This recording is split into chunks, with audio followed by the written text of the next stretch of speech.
Il arrive à chacun de nous de chuter, de pécher, de faire des choix qui nous éloignent de Dieu. Et parfois, après la faute, vient le silence, la honte, le sentiment d'être indigne de revenir à lui. Mais Dieu n'est pas comme les hommes. Il ne ferme pas la porte à celui qui revient le cœur brisé. Son amour est plus grand que nos fautes. Sa grâce est toujours disponible. Aujourd'hui, à travers ces quelques versets, nous allons marcher sur le chemin de la réconciliation. Laisse chaque parole de Dieu toucher ton cœur.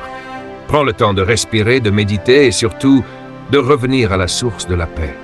Dieu t'attend, pas pour te condamner, mais pour te restaurer. 1 Jean 9. Si nous confessons nos péchés, il est fidèle et juste pour nous les pardonner et pour nous purifier de toute iniquité. Méditation. Dieu ne ferme jamais son cœur à celui qui revient vers lui avec sincérité.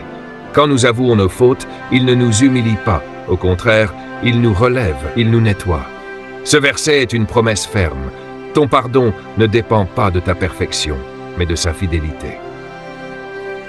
Ô Dieu, crée en moi un cœur pur, renouvelle en moi un esprit bien disposé. Méditation. Après le péché, notre cœur peut devenir lourd, coupable, sale. Mais Dieu est le seul qui peut nous redonner un cœur nouveau. Ce cri du psalmiste est aussi le nôtre.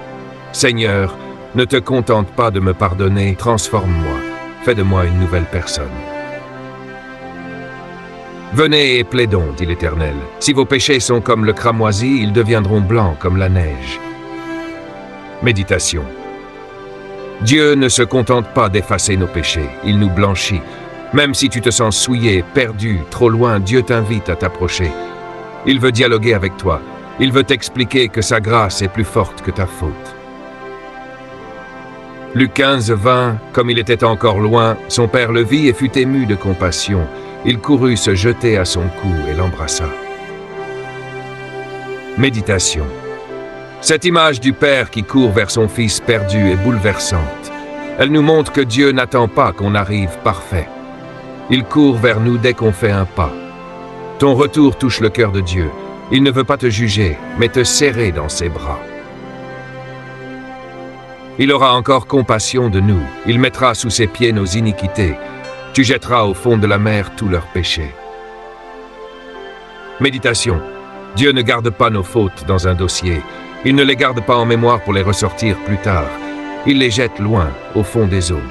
Ce que tu lui as donné avec un cœur brisé, il ne te le reprochera plus. Marche dans cette liberté. Romains 8. Il n'y a donc maintenant aucune condamnation pour ceux qui sont en Jésus-Christ. Méditation. Même si tu entends la voix de la culpabilité, Dieu t'assure que tu n'es plus condamné. Si tu es en Christ, tu es libre. Le pardon que Dieu t'a accordé est total, profond, définitif. Ne laisse plus la honte te voler ta paix. Heureux celui à qui la transgression est remise, à qui le péché est pardonné. Heureux l'homme à qui l'Éternel n'impute pas l'iniquité. Le vrai bonheur commence quand on sait qu'on a été pardonné. Pas un bonheur superficiel, mais une joie profonde, une paix intérieure. Dieu ne regarde plus ton péché, il regarde ton cœur guéri.